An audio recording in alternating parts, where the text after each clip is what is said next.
get started here.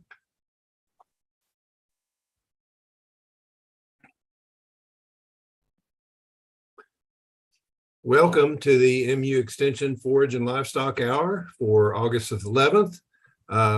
This is a program that is offered online and on YouTube for folks that want to get on throughout the state of Missouri, and also other locations around the country have been participating. And so we are happy to bring this program to you today. I'm Tim Schnockenberg, Field Specialist in Agronomy in the south part of the state. I'll be your host today, and also our co-host was Wesley Tucker, who's a Field Specialist in Ag Business. I want to remind you that this program is currently being simulcasted to the MU IPM YouTube channel. And so there are several opportunities to get on and see the programs that have been available over the last couple of years, actually, on that YouTube channel, and recent ones that you may have missed. You're welcome to get on there. And I encourage you to subscribe to that YouTube channel, and you will be able to see programs that you've missed there. If you have questions today, you're welcome to type those into the Zoom chat room. And so you can go into the chat box, and you will find Ask Questions here. It is actually Wesley Tucker who will be handling the questions that come in, and we'll get those to the speaker as well. We normally have a weather report, but today we're not going to be able to have Pat Ganan's weather report, so we're going to go straight to our program. Winter feeding strategies is the title, with some emphasis on winter annuals. Stacey Hamilton, our state dairy specialist with University of Missouri Extension, is our speaker today. So Stacey, I'm going to give you the floor and let you bring up your program. All right, thanks, Tim. I'm trying to get share screen here.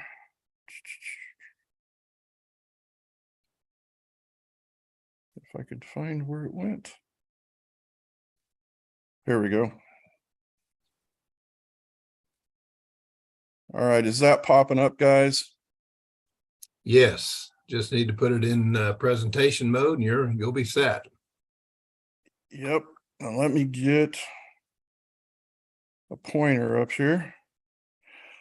Okay, hey guys, thanks for inviting me to talk about this winter feeding strategies. I'm going to talk a lot about the what ifs, I guess, and how comfortable you are with doing different things.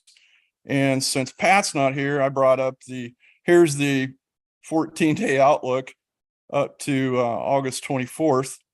And I think it's a little bit of good news for us, since we all know what it's been like since June 1st.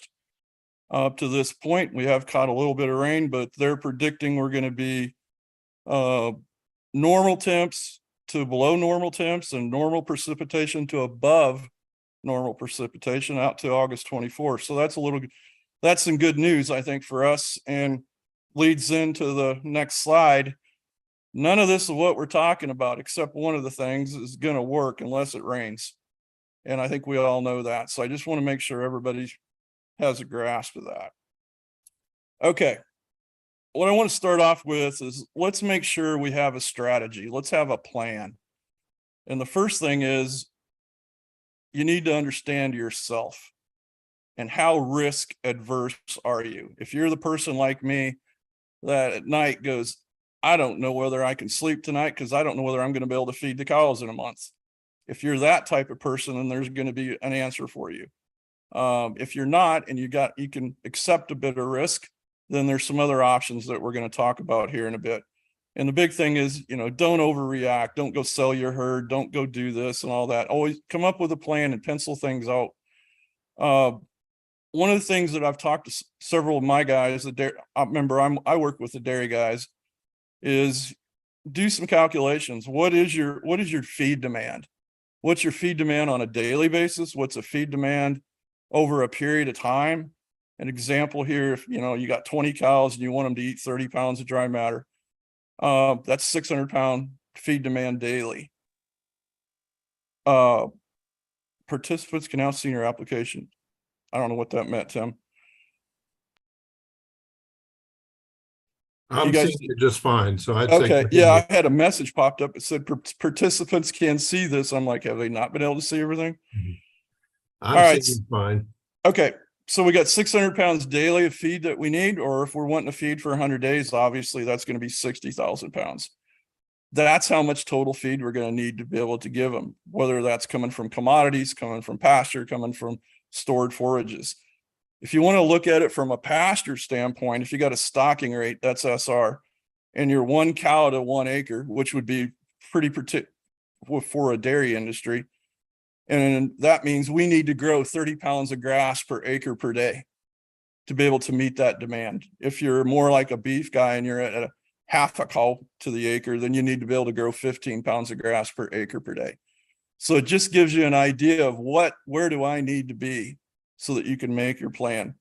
The other part of this, and y'all know this, make an inventory of what you got. What's your inventory of your pasture? What's your average cover? What's your inventory of your stored forages? Do I have a barn full of hay, or half full, or I don't have any hay at all? And then what are your other supplements that you have access to? Can I go down to my local co-op and get soy hulls or distillers or gluten or what have you? So that allows you to start building your strategy. What are your resources? What do you have available? And Tim and I talked about this yesterday. One of the big ones is going to be land. And what we mean by that is, yeah, you go, well, that's obvious. I have land, I've got cows and that sort of thing. But what we're trying to say here is, do you have the land that's going to be capable to be putting in a winter annual? If you've got Kentucky 31 fescue out there and clover and they're good stands and all that, a lot of these options we're going to talk about may not work because competition. Remember, it's a seedling going against a mature plant. So if you've got corn ground that's already been harvested or what have you, that would be an option to be looking at. So be thinking about your land resource. Do you have the ability to use silages? And we all know there's been a lot of corn that's been cut already and put into silage, put into bales for stocks or whatever. And you can see I've got corn in hashtags there because there's not a lot of corn on it. But it's going to be better than a snowbank. It's going to be feed that we're going to be able to utilize for the cows and we can supplement. If you're thinking about using winter annuals or that sort of thing, do I have the planting or the harvesting equipment?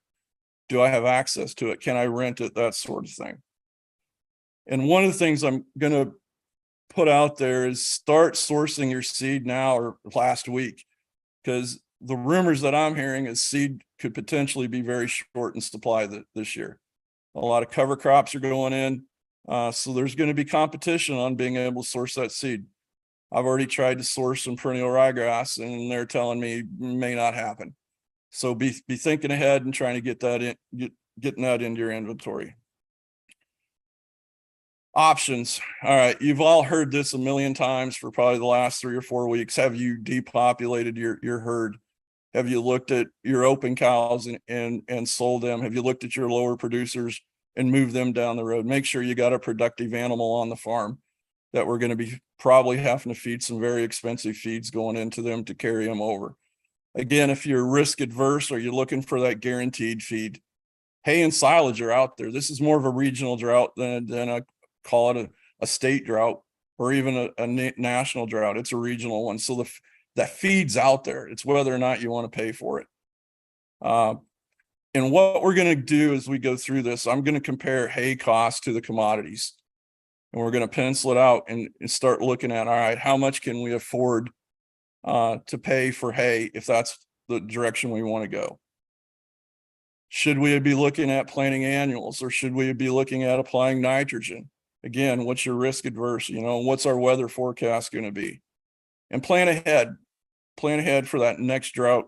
Should we be looking at putting in 20-30% of our farm into warm season perennials or renovating that K31 fescue and putting it into a K31 or a novel fescue, or putting it in, if you're regen ag, putting it into a multi-species type grass or again, as I said before, putting it into more of a warm season component of your farm so it can carry you through a 4 to 6 week drought relatively easy.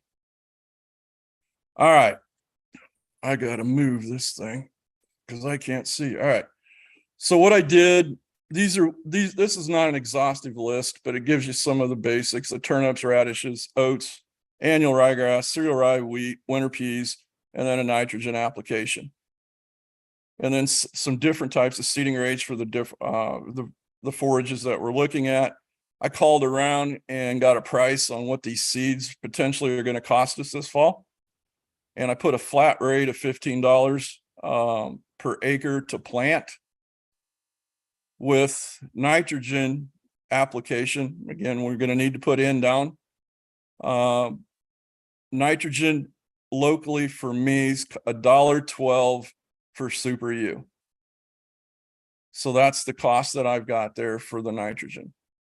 And then we could argue all day long about the fall and spring yields, but this Ryan Locke and I went through this, and these would be our estimates of what the fall or spring yield would be for these various type forages. And then you get over here to the right, this would be the cost per ton. This includes both the fall and the spring yield. It's not just the fall yield. This would be the cost per ton for the total amount of forage grown with those costs associated. So we go anywhere from $37 a ton for annual ryegrass and wheat, all the way up to $117 for radishes. And then if you go down here to the cost for total cost for nitrogen, it'd be around $149 a ton, or an acre, excuse me. So just trying to give you an idea of what the potential costs are going to be at these yields. Now, if it doesn't rain, it stays hot. Again, the forecast is saying it's going to cool down and we're going to get some moisture. So hopefully, but if it doesn't, these yields may be off and they may be lower. So those costs are going to go up. Why is that not moving? I'm trying to move my slide, guys. Click on the screen and it'll probably activate it. There we go. Thanks, Tim. All right, this next slide is a decision tool maker that Drs. Kallenbach and Sexton had put together several years ago. And my pointer went away, but what we're looking here is if we get a response rate of 15 pounds of fescue to 1 pound of nitrogen, and we have a utilization rate of 60%, we're going to compare that to hay with a waste of 15% and an energy TDN of 55 compared to 60. And down here in their decision tool maker, this would be the cost going across. This would be the cost of N, $1.10, $1.15. So if I went and bought nitrogen, I'm going to be sitting somewhere between these two columns. And over here on the left, what is the cost of your grass hay? $120 up to $190 per ton.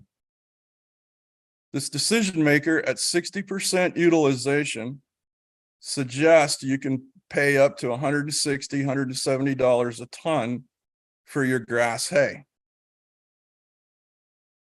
If we change one thing, remember we were at 60%. We changed the utilization to 50%.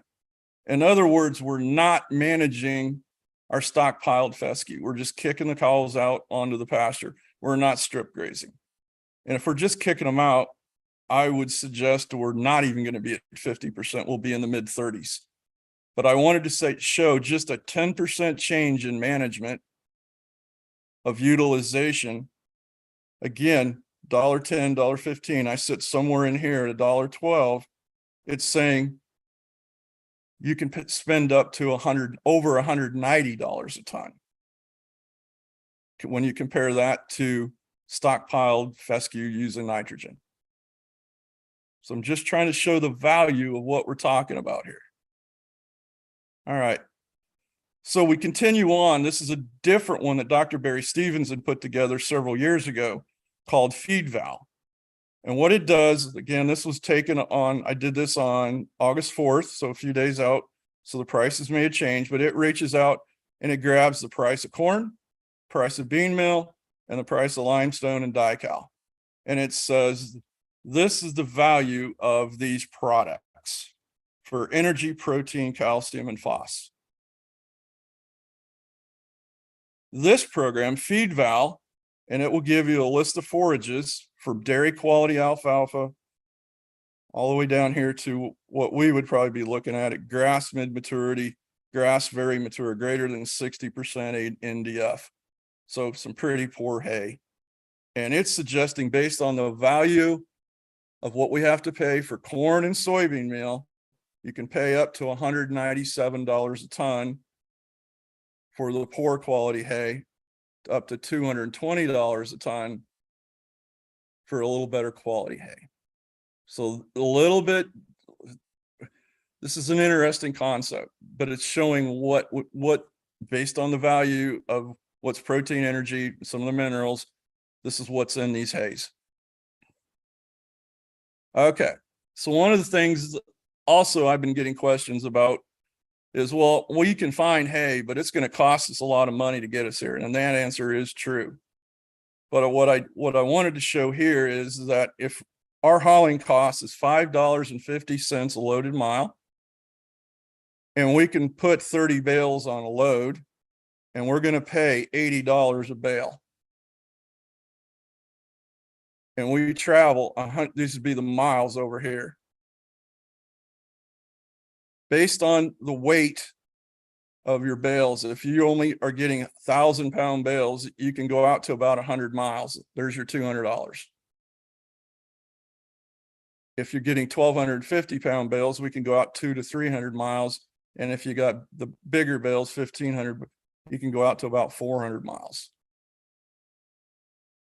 So I'm just trying to show that, again, regional drought, we can reach out further places. If we're saying that $200 mark that the FeedVal and the other program is showing that the nutritive value that's in these hays, we can reach out a little bit further to bring in our forages. Okay, so what is possible? What are some of the things that we could possibly use? The winter annual forages. And we already talked about, gave a list on some of the seed prices and that sort of thing. But the first one I'm going to bring up is oats. And I want everybody to think outside the box. Can we double crop this? And I'll tell you what's going on over here is very interesting. These are the non-risk adverse people. They're planting soybeans for soybean seed that will be harvested at the end of October. So they're planting soybeans here, not for forage, but for seed. So I'm like, all right, they're really thinking outside the box here. We should be doing the same thing. Can we plant oats tomorrow and harvest it in 40 to 50 days, whether it's in a wet bale or in silage or what have you, because we'll probably have difficulty in getting it to dry down and put it into hay. So we got to be able to have, again, those resources. Can we put it into a wet forage and then follow up behind it with another crop of oats that we could graze, or we could follow it up with wheat, cereal rye, triticale, annual ryegrass, whatever. That'll potentially give us maybe some in the fall, but certainly will give us feed in the spring.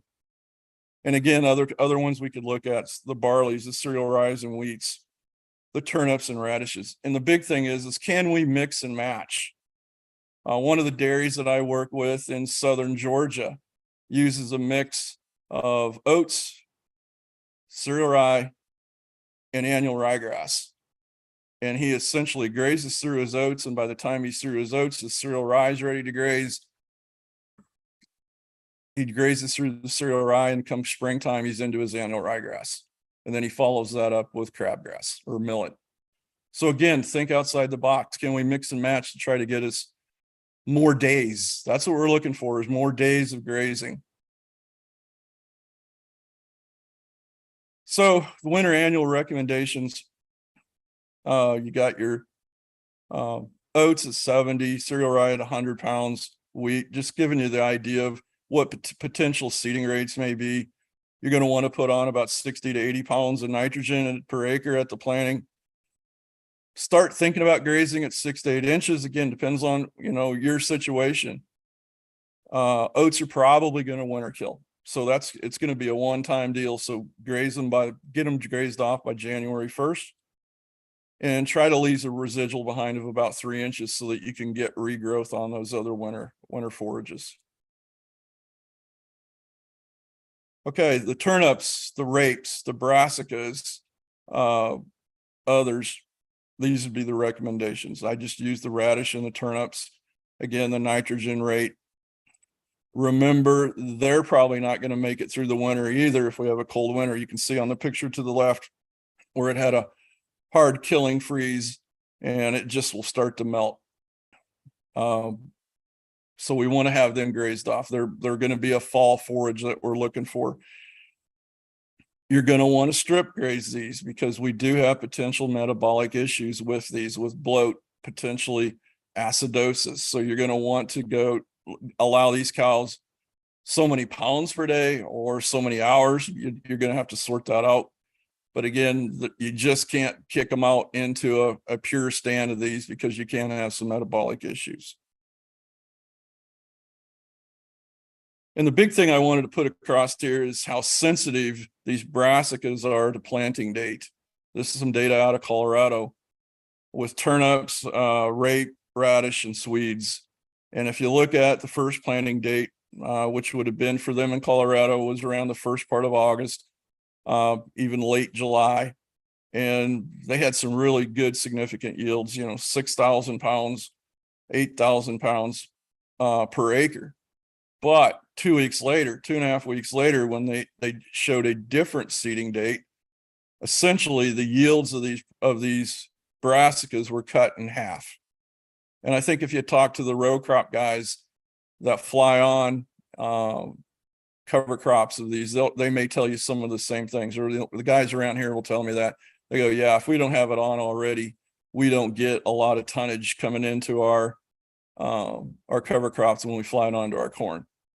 So that's just an observation they're telling me. But so if you're thinking about brassicas, plant them yesterday. And hopefully we'll get some of these yields these guys are showing.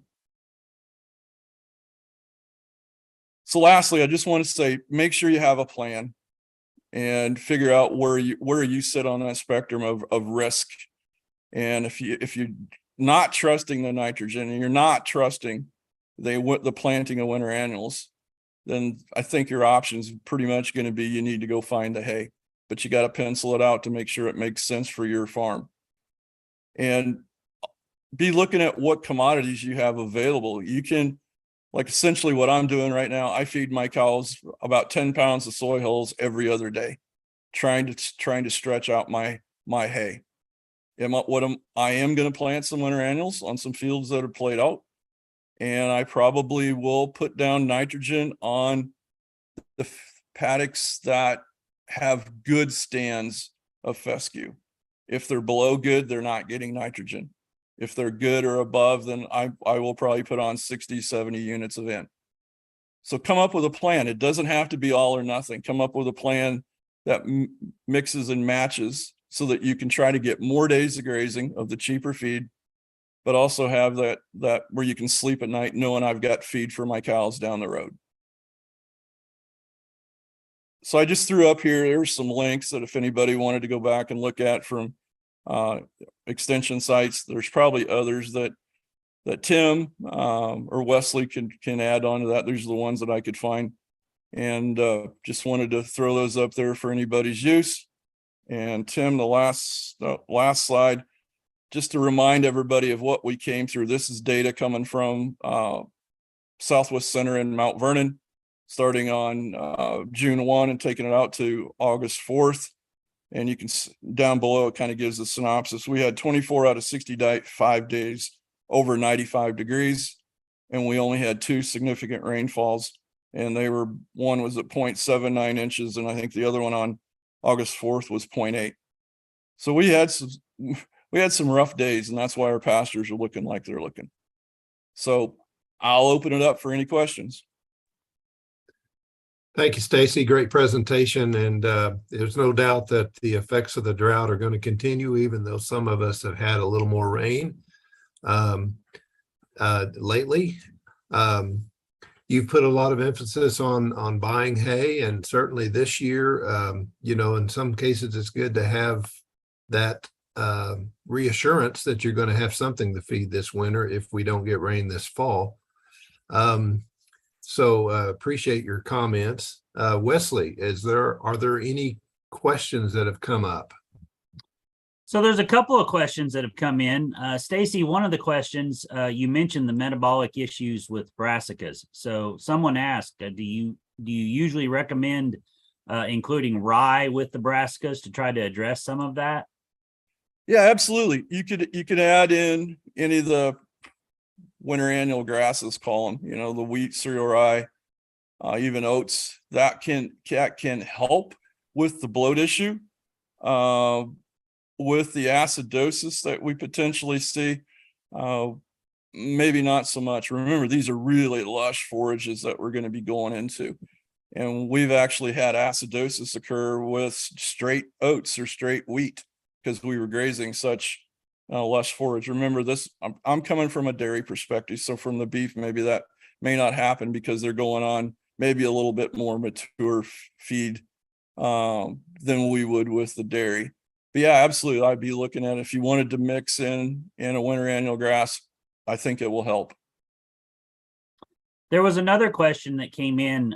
So on your one spreadsheet where you were comparing the nitrogen application to the hay purchase and stuff, do you have that available? They were asking about changing the percentage utilization and the percentage on TDN. Do you have that spreadsheet handy? Yeah, we can make that available. That's something that Rob and Justin put together, and I'll have to see what I can find, or other I can just shoot it to you, Wes, and you can make that available for them. You don't happen to have that handy, do you? I was just thinking it might be interesting to share the screen with that and change a few numbers and see how it changes. Oh, hold on. Let me go back to share screen.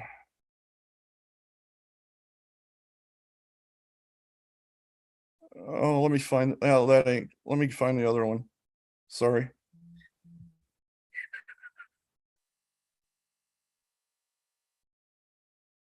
And I should have, that's something that I hadn't thought about earlier, but someone was asking, said, well, what if you change the hay from 55% to lower and you change the utilization to higher? How sensitive is it to start changing those recommendations? Yeah, I'm looking for the sheet on my computer right now, and on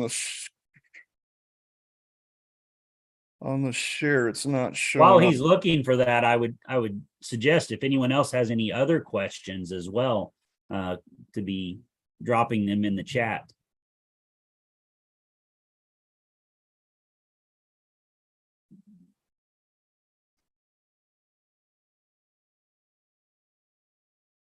And if you can't find it right offhand, Stacey, we'll just make it available. Yeah, hold on. Too many spreadsheets open. If I had to try to find something, I know that's what would happen. I know I have access to it, not necessarily right now, but I can send it to somebody if they'd like to send me an email. I stuck my email address in the chat.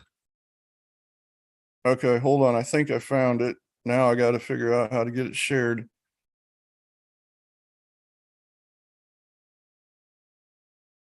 All right.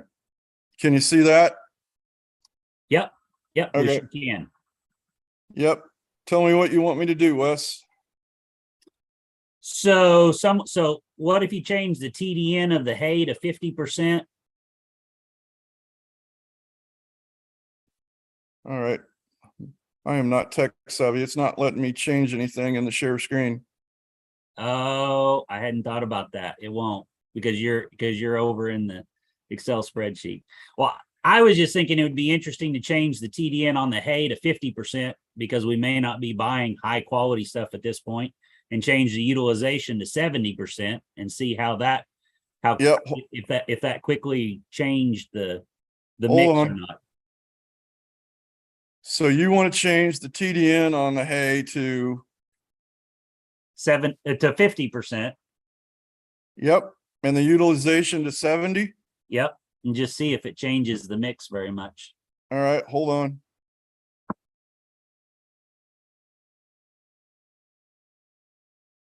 This is fun.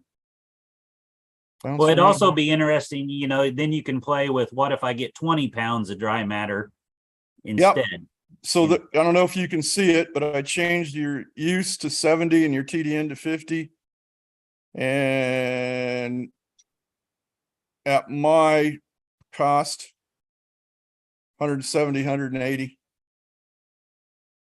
No, you changed the TDN you changed the TDN of the stockpile, not of the hay. Oh, sorry. I'm sorry. We're playing here. Yeah. Yep. Let me get out of this again. You're killing me, Wes. So to put the fescue back to 60% and the hay at 50%. I never thought about that. You can't change in the spreadsheet when you got a shared screen. I never thought of that. All right. So you want me to change the hay to a TDN of 50? Yep. Okay. And what do you want the wastage at? Just leave the wastage. You can leave the wastage at. My question is, does TDN even affect that formula? Yeah, that's one of the reasons why I wanted to see. I assume the TDN changes it. Yep. Hold on. But I didn't know.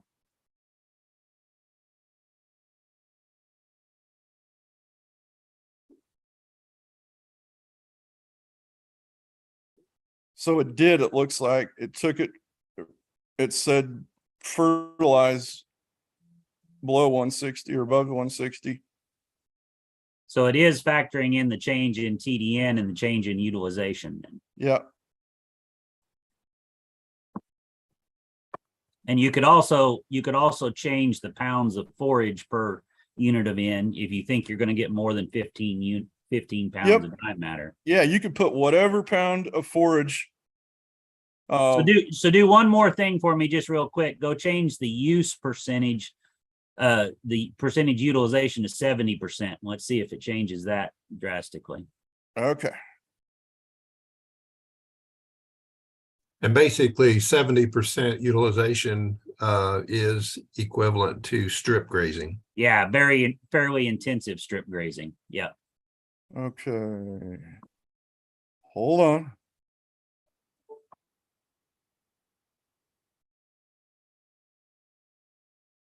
There you go, Wes. See, I had to keep messing with you till I got where the fertilizer looked better. See. Well, heck. All right. Let's play this game then.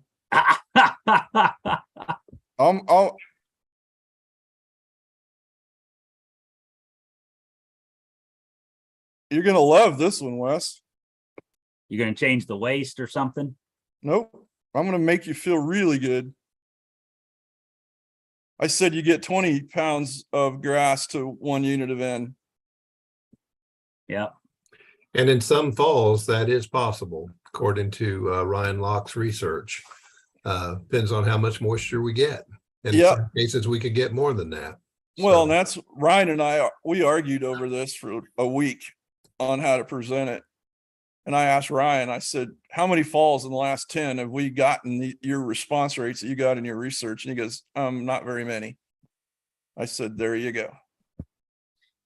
Well, and I think that is a good representation, though, this exercise. I wasn't trying to disprove anything you've said, but I think it's a good exercise to look at to say, you know, if we don't get the rain and we don't get very much response, if we don't take good care of it, if we don't manage it, so we don't get a very good utilization, as you said, we just turn the cows out, then it depends how you manage and how you use it. Absolutely. One person probably is better off just going and buying hay at $200 a ton. Another person who's a better manager and happens to be under a rain cloud is better off fertilizing. So it really is a good exercise for the what ifs. Yep. Hey, no, Stacey, I think it's a great tool.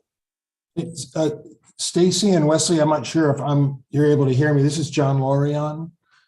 And one thing I thought should be also considered in this is that when you fertilize pasture in the fall, it's going to reduce, you're going to get benefits the following spring. So, the fertilizer, only valuing the fertilizer in the year of application is probably undervaluing what its true value is, because it'll do two things. One, if you don't get the response in the fall, there's plenty of data that shows it carries, there's definitely data that shows it carries over to the spring. And by feeding that nitrogen into that system, even if you do get a yield response, it will reduce the nitrogen need the following spring. So, this is a pretty conservative tool from the fertilizer perspective of getting your forage value out of it. Yeah, I would agree with that, John, but I think one of the things we need to be looking at is a lot of guys and gals out there, they're needing feed now and not in April. And so this is why I think we're trying to look at it from the standpoint of, yeah, I agree. We're going to get benefit from that in if we put it down. We're going to get it in April, but we got to get to April. And so if we don't grow enough grass from the in application or from planting, then we need to have an inventory of something that we're going to be able to feed the cows to get them to April. And then I'm going to now talk to you about what my favorite topic is that now when you, so when you do purchase hay, I don't know, did you account for the fertilizer value in the hay? Because that actually will now tend to flip it the other direction. So last spring with, forage prices high and fertilizer prices high, that conversation got a lot more complex. And I would assume we're in the same world, you're basically documenting now. And, so I really think there's value in farmers pushing the pencil on this. My only question for you is, did you account for fertilizer value for purchased hay? Did not.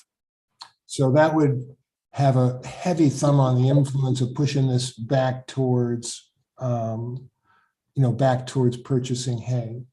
Absolutely. Yeah, somebody had sent that question. That was going to be, John beat me to it, but I was going to say that someone else had sent me the question there of how much would it flip it the other way if you factored in the $30 or $40 a bale of fertility that we're getting with purchased hay. But is it practical to account for that fertilizer when most producers will feed that hay in the same area or in a dry lot, or they don't in normal production settings often spread the hay out where the manure can be distributed even remotely uniformly across any of the pastures. So I would argue that's a teachable moment, and I think part of the reason that farmer is a chicken and egg thing. If farmers understand how much fertilizer is in there, basically my program is focused on training farmers to look at hay as fertilizer. And if you have that mentality, you will tend to do that. And you can really see areas of the country where that's nailed down, where you drive around and you see people, and there's complications to that discussion. It's probably not for today, but I would just say this: it's a great discussion to be having because all that we've been talking about today has been a great presentation. So I really appreciate it, Stacey. Yeah, I agree with what you said, John, because people probably think I'm nuts. I'm moving. Do I roll my hay? No, but I move my rings across all the paddocks. And so, I've been feeding hay for 3 weeks now, and I'm just moving my ring every 40, 50 feet, feeding hay there. And next time I feed, I move it again, trying to move that value of the fertilizer in the hay across my fields. Is it perfect? Would it be better to unroll? Absolutely. Stacey, another question I might ask, and I'm sorry if you weren't finished. No, you're fine. But another question I might ask is, one thing you did not touch on is the comparison of if I'm going to use in, do I get cattle off of the pastures while I'm applying that in so that I can maximize? How does that affect my pounds of dry matter I produce if I leave them on the pastures and fertilize them, or versus pull them up and feed hay in September while I allow those paddocks to accumulate? Do you have any idea how that would affect that? Yeah, Wes, you're getting on my soapbox. So I've always had, do I believe in stockpiling fescue? Yes, absolutely. But yeah, you need to pull them off and you need to let that grass grow. Grass grows grass. And so then that means exactly what you said, unless you're going to need to pull them up into an area and let that grass, or you're going to have another area that you're going to be grazing. But now we're getting into talking about return on assets and return on investment. So does that mean I need to have 4 acres per every cow-calf unit? I don't have an answer for what you're saying, but I have quite the same questions. Is that if I got to pull out a third of my farm to put nitrogen down to be able to have that benefit of it, and now where am I going to put the cows? And again, so if I'm stocked at 1 cow to 2 acres or 3 acres, now I pulled an acre out, where are they going? Because now I got to let that grass grow. Grass grows grass. And so I don't have an answer to that, but what I'm looking at is going, now that means I need to have more land, which means my return on assets are going down. Anyway, And I'll let you comment on that. You're the economist. I'll make a comment first as an agronomist. There are people that are planting some sorghum sudan grass and millet right now, trying to address that problem where they've got some feed, as early as, 1st of October or so while their fescue is growing. That works. I mean, like we've talked about, it all is a matter of your management plan, what resources you have. Those types of things can help get us some grass. But we have to evaluate what our resources are. That won't work if you're a solid fescue operation and you don't have a place to put. I mean, that's a great point, Tim. And again, that goes back to thinking outside the box. That's a great plan. Well, there's been some work out of Arkansas where they have showed that a late planting of sorghum sudan grass, millet, and even corn have yielded some results with forage as late as early October before frost, as much as 3,000 pounds. So, if it's all dependent upon rain, of course, but there are opportunities to maybe find some more feed that we don't have right now in our fescue fields. And I follow one of our farmers on Twitter, and he's over in the south central part of the state. And he said the last 3 years he's planted sudan in his fescue right after he's hayed it. And he's had, again, depends on what your weather pattern's been, but that was south central Missouri. And he showed a picture of his sudan, 30 days later, and it was already knee high. And I'm like, well, there's, again, think outside the box. How do we get more cheap feed into these cows?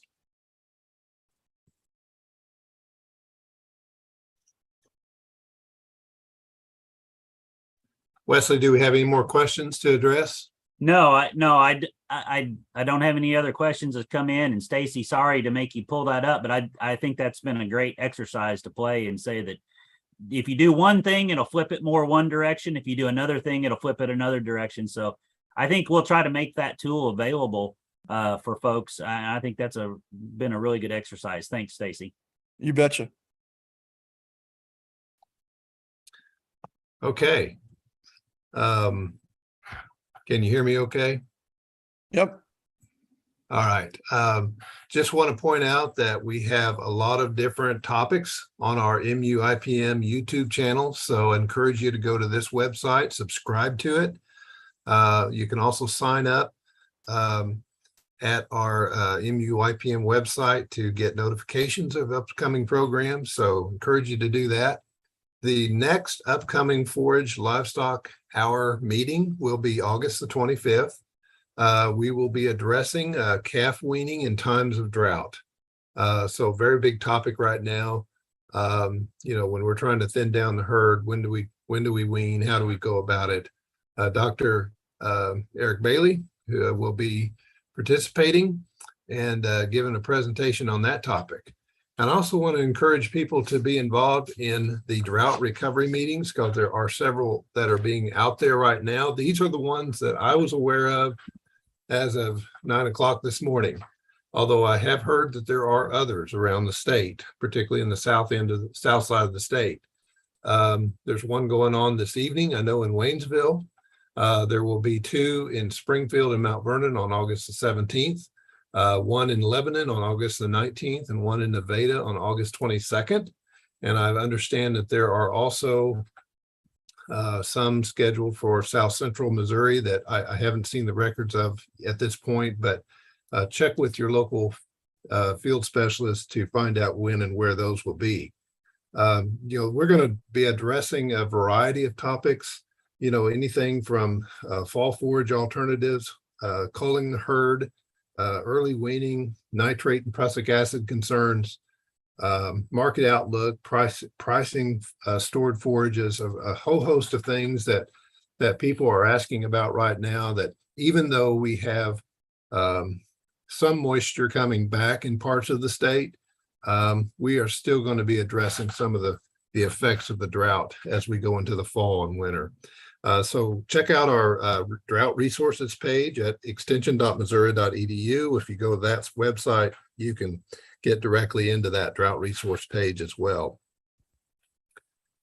Wesley, are there anything else that we need to address? Have you seen any more questions that have popped up? No, no more questions, but someone sent me the link that I think, I haven't checked it out, but I think is the link to be able to get to that. So we threw it in the chat. Very good. We'll make sure that that's a part of our drought resource page as well. And so make sure that that's available. Very good. Stacey, I want to thank you for a great presentation and all the discussion that we had afterwards. It's been a good discussion altogether. Thank you very much for being with us today. Have a good day. Thank you, Tim. Thank you, Wes. Yes.